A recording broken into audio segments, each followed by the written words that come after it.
Beterbiev with Counterpunch Boxing News, and I am live for the grand opening review and recap, which I'm watching right now.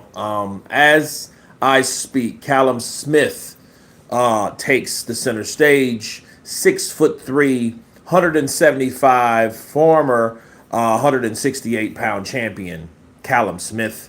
The same Callum Smith that knocks guys out with his strong hook. He recently battled Artur Beterbiev, which was a very good fight. He's on the card. Artur Beterbiev is negative 125 and Dmitry Bivol is plus 100, which is not bad. Which is not bad at all. Of course, it's favored that Artur will win, but not by much. Okay, plus 100 compared to a negative 125 for Beterbiev is not bad at all. Okay, so that shows it's still neck and neck on how you have it. It's still close. Okay. Came up short against Artur Beterbiev last year, but what did you learn from an experience like that? I think you just learn from all your fights, and I think losing kind of magnifies areas where you need to improve a little bit more and not come away from it. Assessed it, looked at reasons why I came up short, and I feel I've improved in certain areas and I'm a better fighter because of it. A very respectful promotion so far between you and Josh Buatsi. But what is this fight going to look like on Saturday? I think it'll be a good fight. I think stylistically we should gel pretty well. It's not personal that I've got a job to do. He's got something I want. He's got an interim world title that puts me closer to where I want to be. So I'll go in there this weekend, do the job, and not believe I'll come out on top. Do you like these domestic fights a little bit better, give you a little extra juice? Yeah, they're good. It obviously gets the public's imagination that little bit more with it, but being from the same country. But regardless of who it is, it's not the opponent. It's what he's got and where I want to be. So yeah, it's a big opportunity for myself. Appreciate it, Cal. Good luck. Thank you. So those are words of Callum Smith as he comes on. Callum Smith, keep in mind, he's only lost to Canelo Alvarez, which was his first loss, and Artur Beterbiev. Okay, so the guy is elite. Looking at Callum Smith for a minute, looking up his stats and stuff like that. I always call him the Big Billy Goat. As a kid, you heard about the three Billy Goats as a kid. Then of course, his brother, Liam Smith, Beefy Smith. He lost to Canelo too. So Canelo actually fought both. The kid with the first comment of the night, he said, "I don't really watch boxing anymore, but I hear a lot of people saying."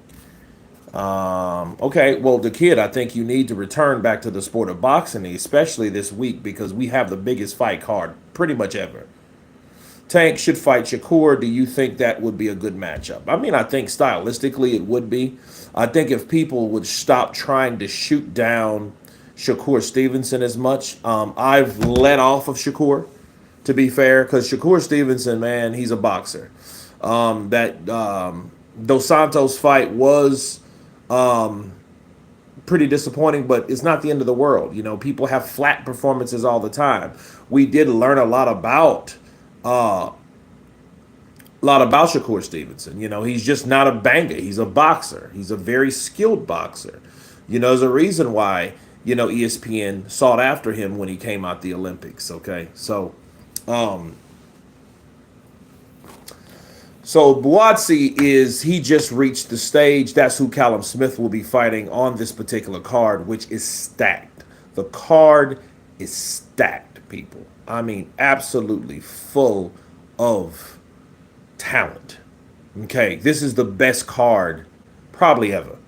I mean, Days of Reckoning was dope. You know what I mean? But now this makes Days of Reckoning. It's like Days of Reckoning Volume 3 or 4 to me. But this card that is at the beginning of the year, February 22nd, the first quarter of the year, is lit. I seen the realest counterpuncher out there, Kurt. You're the GOAT at this, bro. Appreciate you. I see him in the building. Appreciate that love. You guys hit that like button as you come in as well, because we will be covering the whole thing. So, looking at Callum Smith, as we were talking about Callum Smith for a second.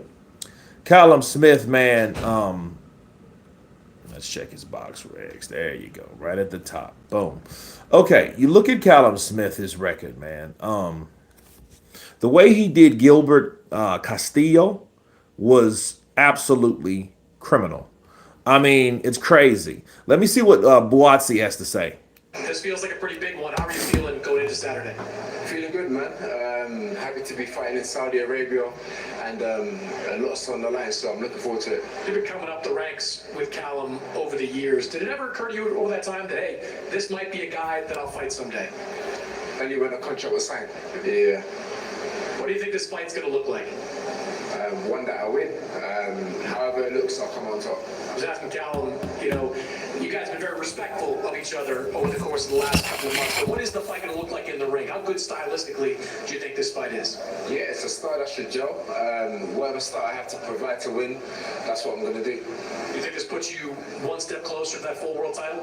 I definitely should, 100%. Good luck, Josh. Thank you.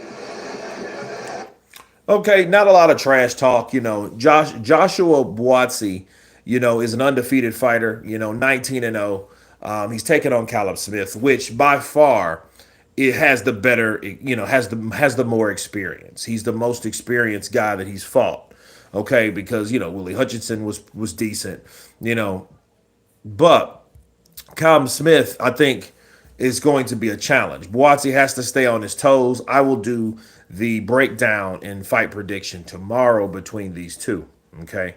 So, but no, as far as back to Callum Smith, man, he lost to Artur Beterbiev. Canelo Alvarez, of course, was a 12-rounder, and which he got an injured arm because Canelo kept punching his arm, which was very smart. Should the winner of Joshua Buatsi and Callum Smith fight Benavidez if Bivol and Artur have a trilogy? I don't see why not. I mean, if that's the case, Benavidez is the guy waiting, and to keep him busy, sure, why not get the winner out of that? Because see, me personally, I always wanted to see Callum Smith versus Benavidez because I think Callum Smith has firepower up there. He also came from 168 up that way. Okay, and keep in mind, Callum Smith has never been stopped except against Artur Beterbiev, and that tells you something. So if Artur Beterbiev stops Bivol Saturday, that means he stopped every single person that's ever been in the ring with him. That's what that says. I want to see Bivol versus Benavidez. Studio 9333. I want to see that too because Bivol taking on Benavidez is a rapid fire, fast paced like fight because I'm pretty much look Bivol versus Benavidez is something that shuts down all the reckoning and the rumored sparring talk because Benavidez has done something similar to Mark McCauley because everybody knows Mark McCauley has been saying what he's done to everybody under the sun. Okay, he's been saying he's done this, he's done that. Oh, I broke Danny Dubois' nose, and I beat up Joe Joyce, and I had a go at Anthony Joshua, and I stopped Alexander Usyk, and I did all these things when I was in the ring with these guys, just sparring them. Well, guess what? Benavidez has done the same thing with Bivol. He said, "Yo, yeah, he know the sparring. He knows what it is. He knows what I do. He know what I did to him and stuff like that." And you ask Bivol, Bivol's not disrespectful. Bivol's more of a, that left hook to the body, man. That left hook to the body. See, the thing is about Callum Smith, man, I'm looking at his highlights here.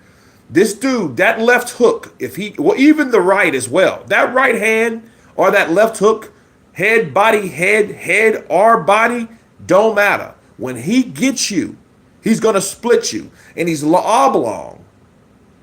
You know who Callum Smith reminds me of? Callum Smith reminds me of someone with skill. If Deontay Wilder had skill, he would fight like Callum Smith.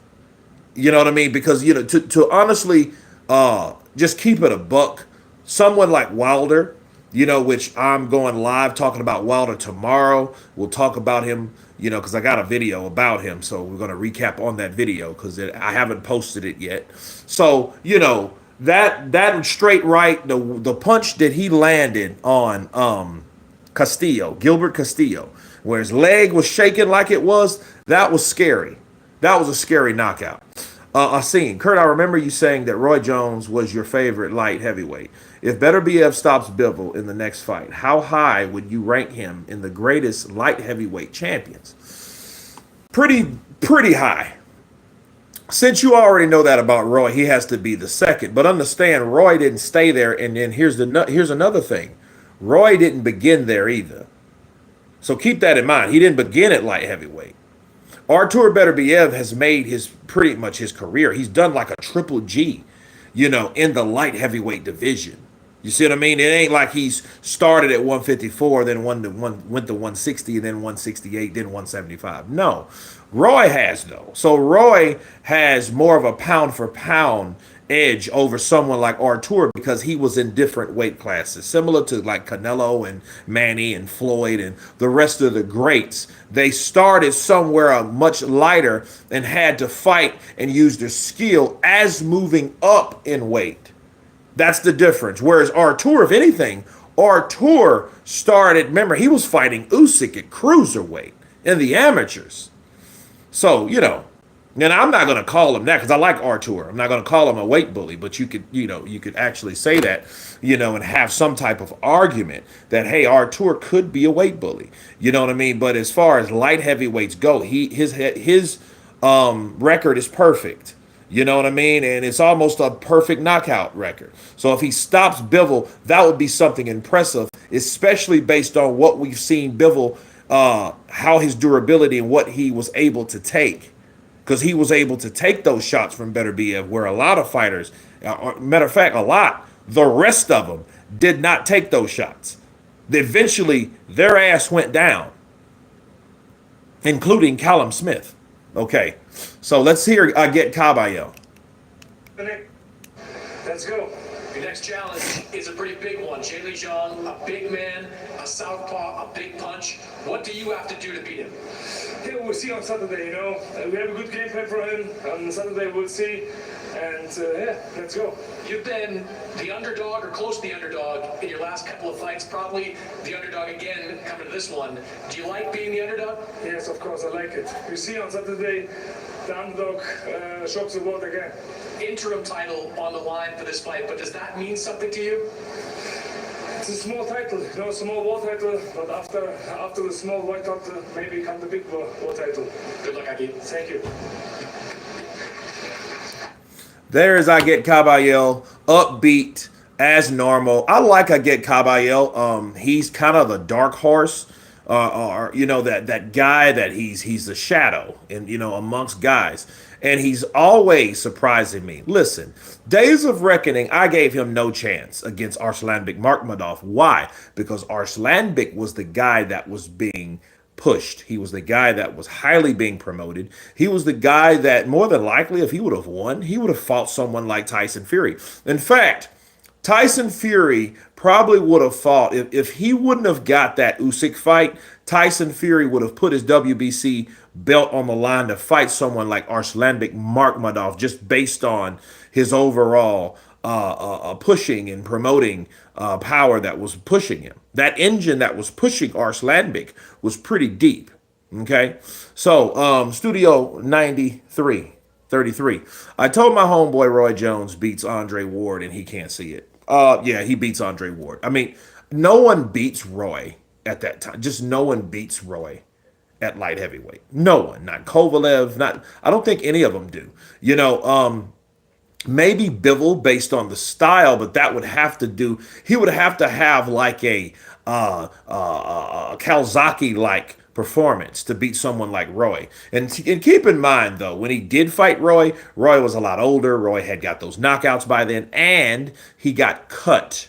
Okay, so I don't think Roy was accustomed to getting cut. And as we speak, Big Bang, Zilly Zang is walking to the stage. So we'll see what the big wall of China is talking about and what he has to say about Agit Kabayel. Now, back to Agit Kabayel.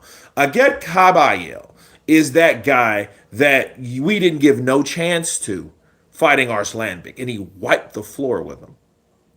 Now, of course, here the rumors and all that started that his hand was broke, or he either broke it during or before, or something happened like that, So I don't really know what that is and what's that's about, because it just seems like an excuse to me. And like my whole philosophy is, hey, the excuses are for the losers, reasons are for the winners. You know what I'm saying? Since he lost, he has an excuse because, I mean, if you did it before, you had no business being in there anyway. You should have, stepped down. But the thing is, Agit Kabayel came in there, and the way he beat Arslanbek was very impressive. This man came in and out, side to side, jabbing upstairs, right hands upstairs, and those punches were actually like decoys. Let's hear what Zili Zhang has to say. Last time you were here, you scored a knockout win over Deontay Wilder. How big was that win for you? 上次 KO 威尔德对你来说意义重大吗？意义重大，代表着我又重新回归。从3月份输给帕克之后，然后6月份又击倒威尔德，这个班又回来了。It means a lot. After Joseph Parker lost, it means that I'm coming back. Big Bang is here. You got a very different opponent in front of you on Saturday. Kabayel, more of a mover than a puncher. What do you have to do to beat him? 卡维尔跟不一样吧，跟威尔德，他是移动型的、灵活型的。你需要做什么准备呢？不需要做什么，不需要做什么。他用什么战术，我用什么战术克制他。Whatever he brings to the table, I have an answer for him. At 41 years old, you still feel like you have a lot left in the tank? 41岁了，感觉还能打多久呢 ？I don't know. 直到我打不动为止。现在我很年轻，状态一切非常好。I don't know how far I can go, but as of right now, I'm feeling great. I'm feeling very young. Good luck, Jay. Thank you. Okay, so that was Zili Big Bang Zang. To be honest, based on that interview and that interview alone, I mean, sure, it was honest, but I didn't really see the confidence with that. I mean, it just, it's like, I don't know. How do I feel? I mean, I don't know if I have that or not. I think the whole idea is to have the confidence, to be positive, to say, hey, I'm ready. You know what I'm saying? Rod, that's a good question, man. They don't do the face-offs, and it's kind of weird. They're just, everyone's coming up, like one by one. Instead of one guy comes up and the other guy comes up. But, rest assured, we have another conference. So these are just the arrivals. So I think it's just about them coming in. We're going to have plenty of time for the interaction. Joseph Parker and Danny Dubois. They're going to talk a little bit of this and a little bit of that. We have Artur Beterbiev and Dmitry Bivol. They have that quiet, Cold War-like, dislike for each other and stuff like that. So, Camelito. If Kabayel survives the first 6, he will win. That looks more like what could happen and what will happen if he survives. Because Big Bang has power. He has a chin. He doesn't have much of a gas tank. It may be to age or just size, just being a big dude like that. And he doesn't have a lot of gas in that tank. So he can't go far like normal people or smaller people. We get that. But normally, that's how Joseph Parker beat him. So, yeah, Zhang can be beat. He can be beat. So, it is what it is. I think Wilder just didn't have enough firepower to keep Zhang off. That would have been impressive for Wilder to pull it off, to see what happens when he lands that right hand against someone, a target that big. It is what it is. Israel Madrimov has just stepped on the stage. So we're going to see what he's talking about here. He's going to take on Virgil Ortiz, the Golden Boy fighter. Let's go. Well, Israel, welcome back. Last time we saw you in Los Angeles, you lost a very competitive fight against Terrence Crawford. What did you learn from that experience? Последний раз мы тебя видели в Лос-Анджелесе в очень конкурентном бою с Терренсом Кроуфордом. Чему ты научился в этом бою? Ассаламу алейкум ва рахматуллахи ва баракатуху. I'm happy to be here because here my second home is here. Muslim brothers, very comfortable here. After Crawford, I learned more experience, and then I want this fight is better show for everybody. Got a young, tough opponent, Virgil Ortiz, in front of you on Saturday. What kind of fight are you expecting? Против тебя будет молодой, очень агрессивный боец. Что нам ожидать в субботу? Какого вида боя? Yeah, it's top fighter because we are going this challenge, after Crawford, big challenge. I have the plan, inshallah, for Saturday. Inshallah, show plan when in the ring. You lost that title to Crawford, your world title. How important is it for you to get a world title back? Ты потерял свой титул в бою с Кроуфордом. Насколько важно для тебя вернуть снова титул чемпиона мира? Конечно, это важно. Я думаю, я достойно бой проводил против Кроуфорда, и много болельщики знал про меня. Well, I think, it's important to get the title again for me, but at the same time, I show myself with the Crawford fight, and many fans knows about me after that, so maybe it's also important for me. Good luck, Israel. Thank you so much. Okay, well, that was Israel Madrimov, which he had an interpreter like Zang, but, he prefers to respond in English, which is pretty impressive. I think people should learn more and be more of a bilingual to be more marketable. I get that. No, why not? The J. Roos theory in the building. What's up, brother? Counterpunch to you. Rod, Kurt, why do you think Zang was given these fight opportunities so late in his career? Because they thought he was finished. See, here's the thing. Joyce took on Zang because he thought, like they thought, that Zang was too far gone, unlike Joe Joyce. Joe Joyce was a guy, he's a bit older, a few years older than guys like Tyson Fury and Anthony Joshua, but he was steamrolling over people. He had the ability to absorb punches and then give his own and then still, wear these guys down and out and win the fight. Well, Zang was supposed to be another name on the resume of Joe Joyce. Zang wasn't supposed to do that, people. He wasn't supposed to knock out Joe Joyce. Joe Joyce getting knocked out was an upset. Okay, that was a disturbance. That was not planned. That was Joe Joyce just trying to be busy, and Joe Joyce, unfortunately, fighting those tough guys, putting himself in that position, caused himself to get knocked out. Nobody knew. So it's not the fact that Zhang's getting these opportunities, is the fact that they thought that the opportunities were going to be for the other fighter, not Zhang. See, understand, Zhang is supposed to be equivalent of someone else that is 41 years of age, and his name is Dereck Chisora, isn't it? So Dereck Chisora, Zhilei Zhang, 41 years of age, 82 years old, in between both fighters, were supposed to be gatekeepers. They were supposed to be fighters that lend their name for experience to others. Okay, they weren't supposed to be these guys that got this opportunity and it was based off of them. Those guys that they fought were supposed to win. Wilder's supposed to knock out Zhang. Okay? Joyce was supposed to knock out Zhang. Parker beat Zhang on the premise of just staying in there because everyone thought after, the Curtis Harper fight? No, the Jerry Forrest fight.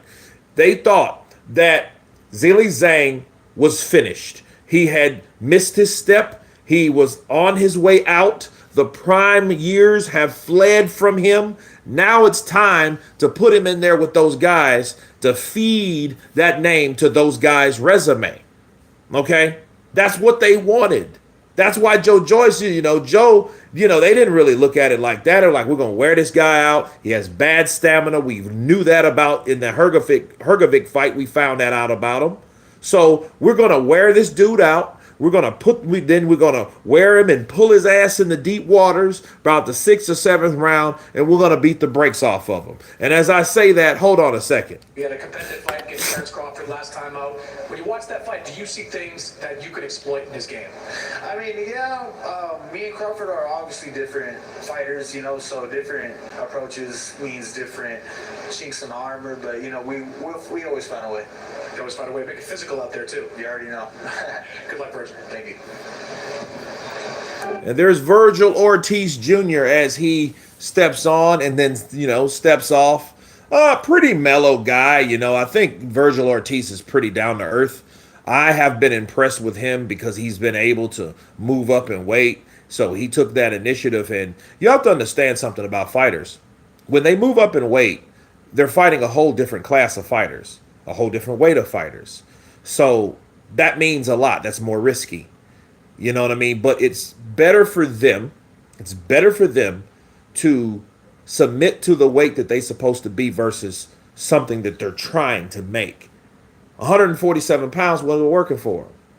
That's why I'm disappointed in Jaron Boots Ennis, because Jaron Boots Ennis is supposed to win to 154. His ass is too big for 147, and it's going to cause him to get beat by someone he probably has no business fighting anyway, because he should not be at 147. He can stay there if he wants to, but somebody's going to be fighting in that weight class that actually belongs there, that may beat him and upset him because he has no business being there. That's the truth of the matter.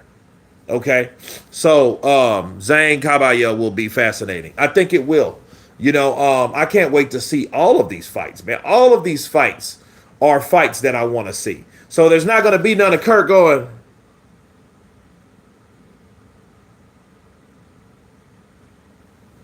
not going to be that. Chisora made Weiland fly across the ring. He did, bro. He absolutely, positively did. And it was very, very, very impressive. I'm so proud of Dereck Chisora, though. Dereck is just a guy that, he's just, I don't know if it's a good, we're seeing how good he is. We're seeing the heart that he has. We're seeing these impressive fights. The Joe Joyce win, the Otto Weiland win. He's put 2 guys on his resume. But understand something about Dereck Chisora. Dereck Chisora, let's look him up for a second. This cat was supposed to be finished when he fought what's the Russia, the African guy's name that he fought? The one from France. Let's look him up real quick. No. Here we go. So, here we go. So, he's supposed to, Carlos Takam, bro. Carlos Takam. He's supposed to have lost to Carlos, and he knocked Carlos out. Then the next fight, he lost to Dillian White. You know what I mean? But then he wins after the Dillian White 11th round KO. He fights Shanad Gashi or Arthur Spilka, where he knocks him out cold, right? Then he fights David Price and beats David Price. You see what I mean? And I think that retired David Price. Then he fights Usyk and had one close fight, or one very competitive fight with Alexander Usyk. Then he fights Joseph Parker, which a lot of people thought he beat Joseph Parker. And then he fights Joseph Parker a win and convincingly loses that fight. Then he beats Kubrat Pulev. Then he loses miserably to Tyson Fury. Then he beats Gerard Washington, Joe Joyce, and Otto Weiland. That should tell you something about this guy. This guy is too legit to quit. You know what? I don't think that it's really kosher to call him a gatekeeper no more. You know what you call Dereck Chisora? You call him a warlord. Call him a warlord. You could call him a gatekeeper. No, bro. Call him a warlord. Because he's beating dudes that he shouldn't be beating. I remember, shout out to my girl, Lady Shine. Kae. What do you think about Dereck Chisora and Otto Weiland? And, I think Weiland's going to just box him and move. And that's what, and we're talking about it, so it is what it is. But he surprised everybody, bro. He had me there. So here we go. Carlos Adames Dubois has a lot of experience. What do you need to do to beat him on Saturday? Just do what I do. Do what I do. Stay disciplined, stay focused, and just enjoy myself, really. I know you want to win, get your hands on that title, but how important is it to you to put on a show on a stage like this? Yeah, massively, massively. Listen, Riyadh season, what His Excellency is doing for the sport, it's our duty to entertain. So yeah, hopefully Saturday night I'll put on a great performance. Good luck, Hamza. Thank you.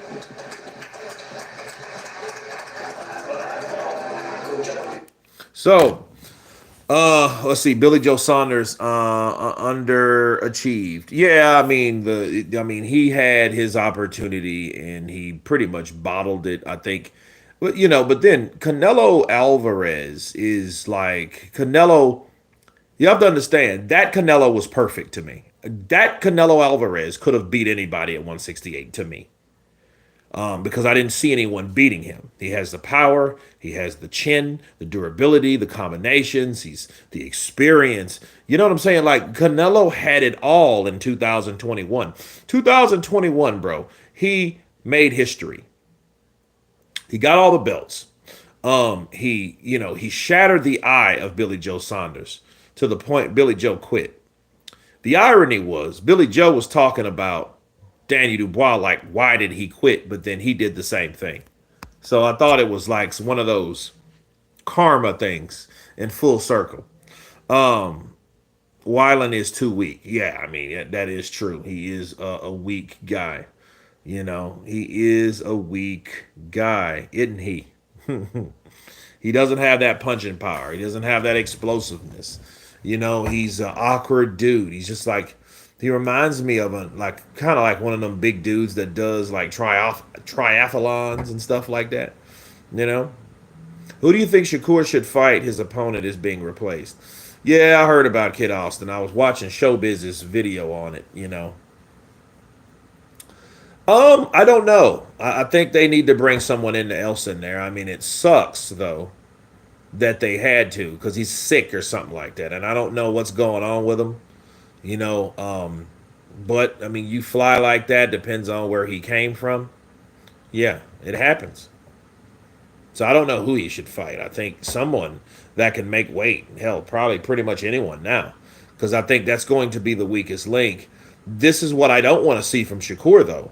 I don't want this card to be like that and that be the fight that you watch his ass 12 rounds run around the ring. I don't want to see that from him. And more than likely, since I've said it now, we may get that type of fight from Shakur Stevenson. You start running, you need track shoes on and you start doing laps around the track. But in this case, the ring. Let's see if Don Charles gets sick on fight night. Oh, man, if he gets sick on fight night, I think that would be too much of a coincidence because, he was sick. Spencer Farron was talking about all that black magic, and I don't know how many members we have on the panel, but if you guys seen, either paid Patreon, or the memberships, on YouTube, yeah, I have the video. So yeah, it tells you a lot about what's going on with that end, a lot of juicy stuff, but you guys know that no. So AJ cleaned him out and Chisora done him.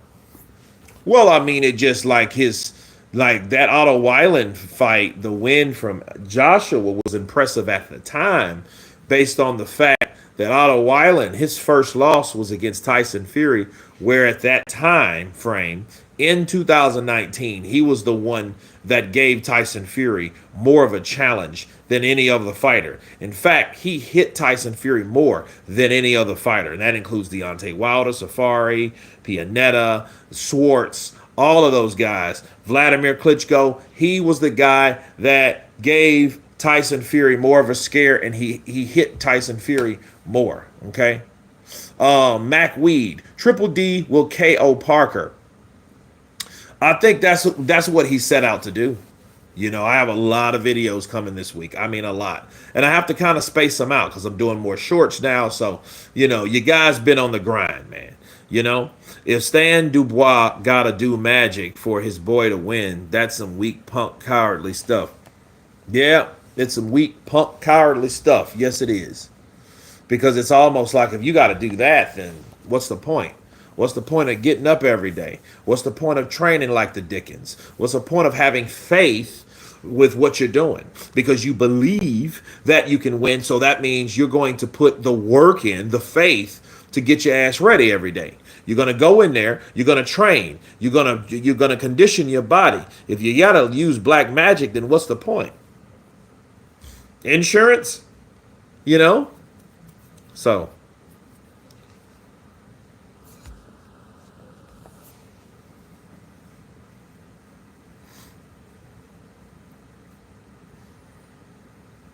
walking around with a chicken foot on a chain. Yeah, I've been watching that Family Business with New Orleans, so I definitely got to get on that show. Here is Shakur Stevenson. So he's walking to the ring now, wearing his almighty snack attire.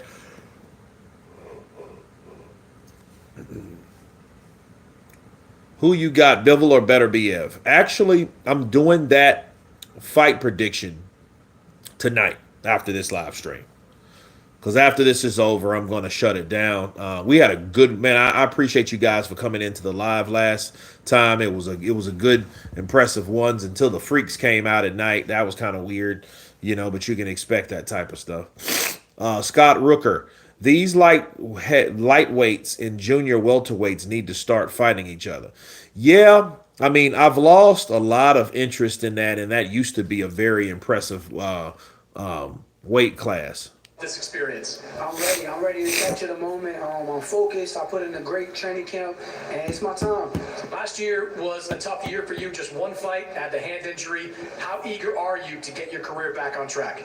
I'm ready to show the world that I'm a superstar. I think I'm one of the best fighters in the sport of boxing. The world will know February 22nd. What do you think people can expect on Saturday? You said what? What do you think people can expect on Saturday? They can expect the best fighter to show out. That's what I'm going to do. Good luck, Shakur. Got you. Okay. So that is Shakur Stevenson, small, short and sweet, but yeah, Scott, I'm with you, man. They need to start fighting each other because, we don't have enough of that, honestly. We don't have enough of that. Tank's sitting there, and then the thing that gets me are the fans. I know Tank is very talented. Don't get me wrong. I like to see Tank knock somebody out. And see, that's what you're going to get with Tank, though. So Tank, yeah, he's somewhat like the only, well, I can't say the only, but right as of right now, he's one of the only boxers that haven't teamed up with Turki Al-Sheikh. It used to be him and Canelo.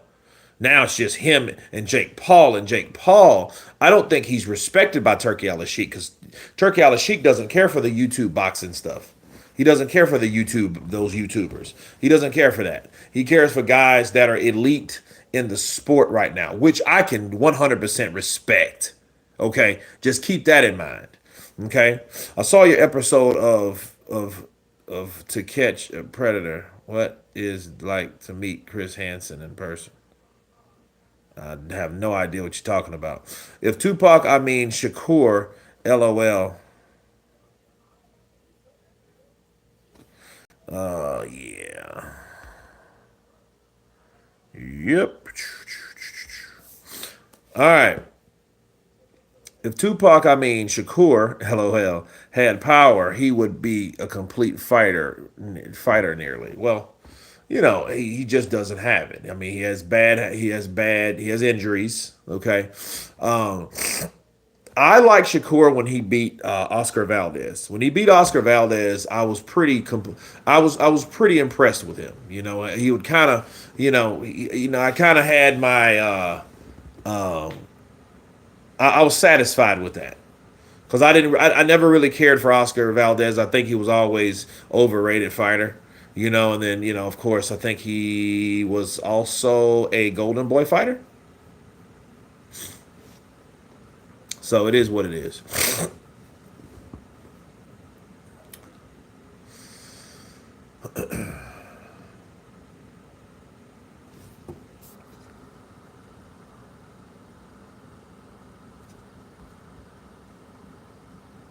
I'm glad Terrence is working with Shakur.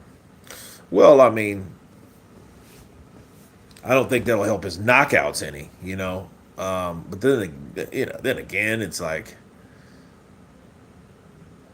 I hope he gets better. I just hope he gets better. Because I know Terrence Crawford, he's the big bro to guys like Shakur Stevenson. So it is what it is. Boots versus Stanionis, April 12th. That is definitely something that matter of fact, I'm putting that in my calendar. I got to put that in my calendar.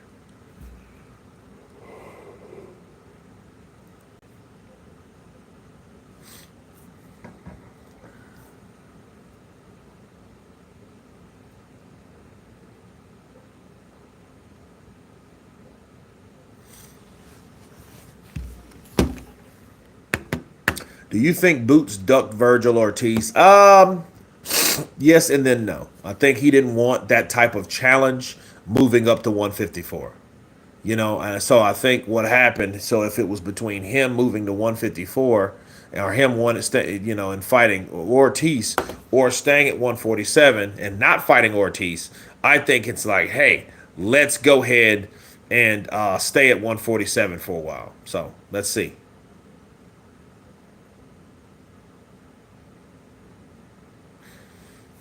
Crawford was showing Shakur how to control the range. Well, yeah, that's good. Now we have Joseph Parker. Joseph Parker is making his way to the ring. So hold on just a second, guys.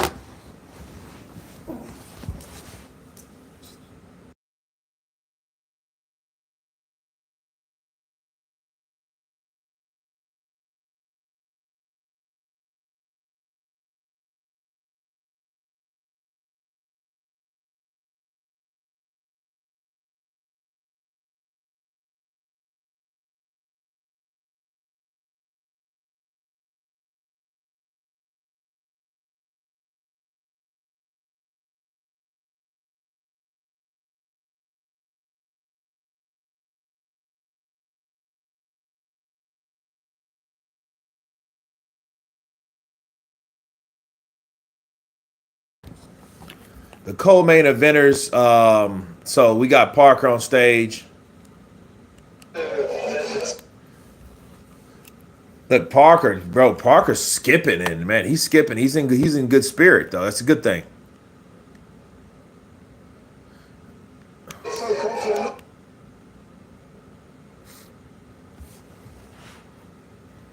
Joseph Parker. Crawford. Let's see here. Let's see.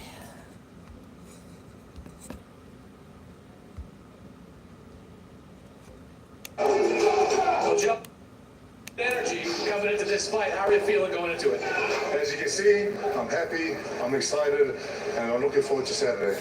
You've had a real turnaround over the last couple of years since that loss to Joe Joyce. What are the biggest differences in you since that defeat? Listening to Andy, listening to George, and applying what I've been learning in camp and in training in the ring. And it's pretty simple. Go out there, believe in yourself. I have confidence, and I'm going to prove to everyone that you can always come back from a loss. You've been a world champion before. What would it mean to you to be a two-time heavyweight champion? It'll be so special. I think champion of the world, Frank will be there, Spencer will be there, we'll all be there celebrating. You're fighting a guy that has a lot of momentum too, in Danny Dubois. What do you have to do to win this fight? I have to be me. I have to focus on me, go out there, execute this game plan that Andy Lee has put in place, and become champion of the world. Good luck, Joe. Thank you very much. So there's Joseph Parker. Joseph Parker, he looks like he's pretty happy. He looks upbeat. He looks ready. You know what I mean? He's smiling. You know what I mean? He's skipping in. He's skipping across the ring. I mean, well, the stage rather. And he looks like he's in good spirits. So that's a good thing. He's not all ornery. So we have Daniel Dubois, which is going to be next. So we're into the co-main eventers right now to see what this is all about.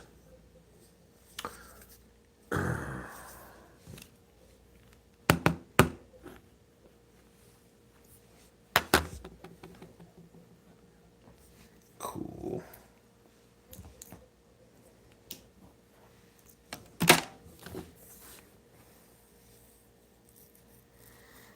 Mr. Daniel Dubois. He is up next. Daniel got a neck on him, bro. I think people underestimate how big he really is, bro. See, Daniel is 27, 28 years old, but he's a big dude, bro. Don't get it twisted. He's like most of his muscles are up here in his chest and his back. The dude, and then that shit he was doing on the ropes and in the gymnastics and stuff like. So he's flexible. He's not this big dumb stiff idiot. You know what I mean? So yeah, look at him. He's all in sports. He's walking. Walking like Tim Smith. One of my stunt brothers. Man, they got that same walk, like that step. They're stepping and they're fast, bro. And look at the neck on Dubois, bro. You hit that neck's ready, bro. You hit them. That neck's ready to absorb some shock. You know. Parker better stay prayed up for Stan Dubois. He ain't lying. Because if they're talking about black magic and all that, it's crazy. Okay, all right, let the music cease. Okay. As he took to the stage right here, what's your confidence level right now coming into this fight? I'm flying. I feel really confident, ready to go now, ready to talking's done. Let's go to work. You've been on a roll as of late, from the Jarrell Miller win all the way up to the win over AJ that secured you that heavyweight title. What are the biggest differences in you over these last few fights? I don't know, man. It's just the support behind me, my dad, my team, Frank Warren and all of that, just supporting me and just having an ambition and goals, and we haven't stopped, we haven't given up, and we're here now. Joe's been on a roll of late too. He's picked up some big wins over the last couple of years. What kind of fight are you expecting from him? I'm expecting just war. I'm ready to fight. Whatever happens, I'm ready to go through him and, put him to sleep. Go for the next one. I'm hungry. You got a lot of knockouts over a lot of good guys over the last year or so. You think you can knock Joseph Parker out? I'm not making no predictions, but I'm ready to fight. Good luck, Daniel. Thank you. Okay, Daniel. He's like, I don't want to make predictions, but I'm ready to fight. Daniel's one of those dudes too, bro. I mean, he's, Daniel's, he, that's Daniel for you, man. You don't have to be the best talker in the world to fight your ass off. Like Floyd says, oh, he's one hell of a fighter, but nobody knows who he is. Daniel Dubois is a good fighter. Just nobody knows him. He never says Don Charles. Yeah, I don't know what's going on with him and Don, but here's the deal. Don still has a job. I think that's important. And I think, if Don wasn't doing a good job, he wouldn't be there. Right? We heard these things. We heard Spencer Farron. I've heard I've talked to Spencer. So look, I've heard all those stories about what happened back then. So it wasn't like the best training camp or whatever. But then what made it that impressive that Daniel Dubois was still able to do what he did, and at the same time all that other crap was taking place. You see what I'm saying? So that is a good thing. Absolutely.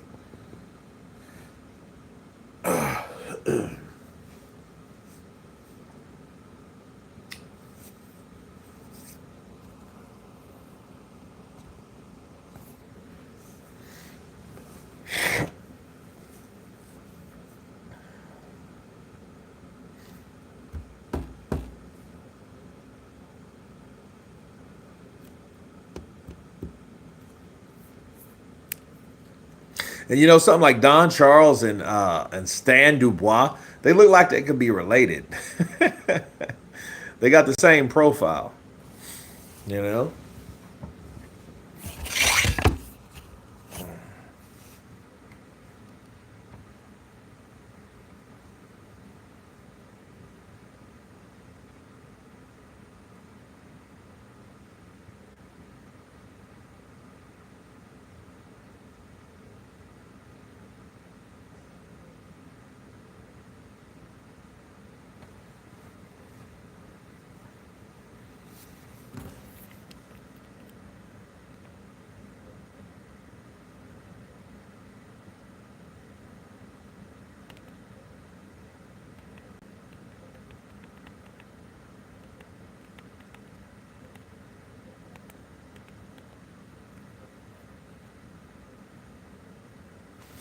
Okay.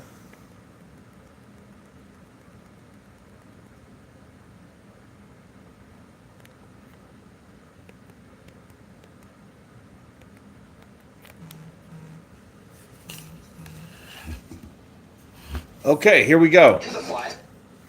Artur Beterbiev is walking on stage now. So, Well, Arthur, just 133 days between these two fights. How do you feel going into this rematch? Not bad. Not bad. What did you learn from the first fight against Dimitri? You know, we learned some different things, like, you know, what we need to prove, what we need to correct, like, you know. We did some stuff about these things. We'll see. After the first fight, your trainer, Mark Ramsey, said, great job, but you could be better. You said you could be better. In what ways can you be better in this rematch? There is many things, like many aspects I can prove myself, I think so. We'll see. Are you expecting him to fight differently this time? Yeah, I think they have some different strategy or something, yeah. You just turned 40 years old, but you seem to get better as you get a little bit older. How do you explain that? I think it's because it's experience, and you know, to be in good shape a long time, I think it's helping for your body too. Good luck, Arthur. Thank you. well, that makes sense. I mean, you know, experience, but then he's like, you know, it's just for him being in shape that long. But that shows you someone like Artur Beterbiev being 41 years of age, he can't afford to take some days off or get in a situation where he gains massive amounts of weight or get totally out of shape, you know, in between fights. I don't think someone at that age can do that. I think that's a downfall. I think because what happens if you get in, you get out of shape, then you have to get back into shape, then you spend more time losing weight than the time you would take preparing for the fight itself. That's what happens to a lot of fighters. You know, they just starch themselves and they put all their energy into losing weight. Now they're all ornery. Now they're all pissed. Now, you know, they have these type of things they got to worry about, and they're grumpy because they had to lose this weight, right? Since they had to lose it, it's like, okay, but it is what it is. You know what I mean? So I think at the end of the day, I think, you know, at the end of the day, I do believe that overall, Artur Beterbiev will be that guy. You know what I mean? He is that guy, you know. So Beterbiev, man, 40 years of age, not 41, 40 years of age is like very impressive. Very, very impressive. Let's see here.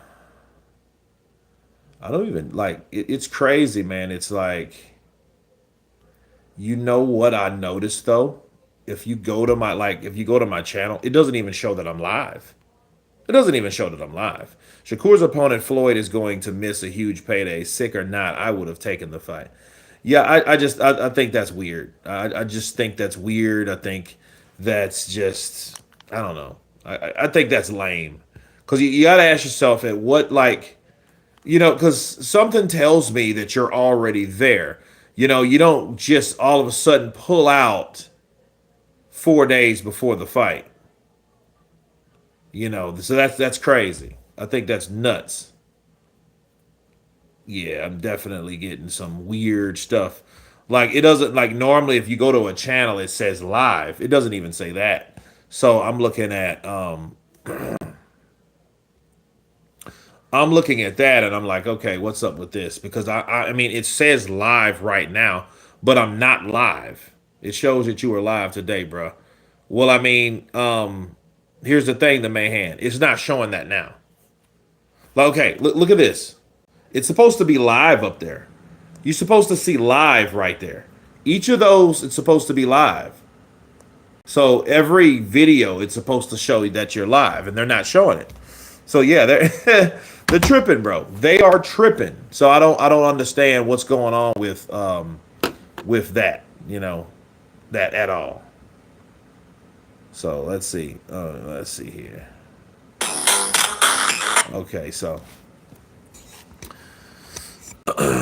but anyway, I think they're just changing the way they do things. Let's see what Eddie. Let's see. The big fight card. Is this the greatest fight card we've ever seen? I mean, we keep talking big ones in the 80s. Is it? Well, where's Oscar at? I see Oscar on like I seen him on Instagram earlier today. You know, and he was just jabbing, bro. That jab of Oscar's is still sick. Like, gah, gah, gah, gah, gah, gah. You know. It should. Okay, let's see here.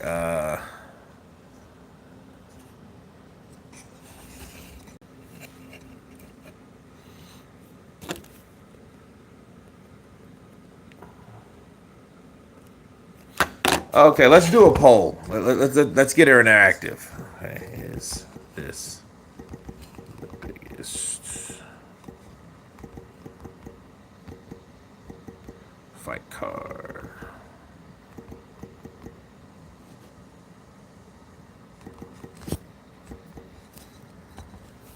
All right, cool. Okay, so I've just started a poll. Oscar is very fast and still strong. Yeah, I keep telling you guys, man, Oscar De La Hoya is the last person that you ever want to tangle ass with. You don't want to fight someone like Oscar. See, Oscar's going to buy you a wardrobe if he hits you because I think no, I mean, you don't want to get hit with Oscar. Oscar's going to hit you 5 times before you try to get off one punch. He's gonna get no, bro. You don't want that. You don't want to fight Oscar De La Hoya. Especially if you catch him on that oil. So that 710. If you catch Oscar on that 710, man, Oscar might end up in jail because he will do you in something very, very much so. Yeah, that oil. Yeah, man. That 710. If you guys don't know what 710 is, it's like, in the Navy. A lot of drunks in the Navy. A lot of people drink in the Navy. They're on a cruise ship and it's, they don't really have much to do but work out and drink. Basically, that's what they did, 6 months, 7 months, close to a year at sea. And they'll get drunk and like the oil, they'll put it backwards and they'll read it 710 instead of oil. So it's oil is 710 backwards, basically. So they're like, it's 710. No, you're just drunk and you put it the wrong way. So, yeah, or whatever Oscar's on, that's Oscar for you. But no, man, I really enjoyed this overall. I enjoyed this overall experience. Stay tuned. I mean, I'm going live 4 more times this week. Okay, so I'm going live tomorrow. I'm going live Wednesday for the final press conference. Okay, Thursday, I'm going live again. Friday is the weigh-in. Saturday is the main card, the biggest fight card yet. So that's what we're going live for. Okay, so I look forward to seeing that all together. Okay, but yeah, great card. I don't know who Shakur Stevenson is going to fight. That's pretty lame. So, they got to bring someone else in. But I think they'll get it covered. I think somebody will be ready, to get a nice check, a paycheck from, Your Majesty Turkey Al-Sheikh, right? And I still don't understand the Kid Austin thing. Like, how can you be that sick you can't fight? Because I'm pretty sure you made it to Saudi Arabia, right? But I could be wrong. But, I mean, Kid Austin, that would have been a very good fight. Absolutely. It would have been a very good fight to see. So we'll see what else he can do. Shakur Stevenson. Hopefully he doesn't end up like Leduapa. Because Leduapa fought Manny Pacquiao. And Manny Pacquiao was a replacement. Because the guy that he's supposed to fight caught the flu. So they brought in Manny Pacquiao from the wild card gym with Freddie Roach. And the rest is history because Manny Pacquiao wiped the floor with Leduapa. God rest his soul. Because, he passed on. Can't believe Floyd no-show field. I don't know, man. I don't know what's up with Floyd, but I do have a video about Floyd and Tank coming soon. So, it's already done. So, guys, I have to get back on the grind. I'm glad you guys, cared to share this hour with me. I will be going live tomorrow. We'll talk about some Wilder stuff and we'll talk about Shakur's hand. So that's coming tomorrow as well. So you guys be blessed, stay safe, and everyone has been counterpunched. Peace.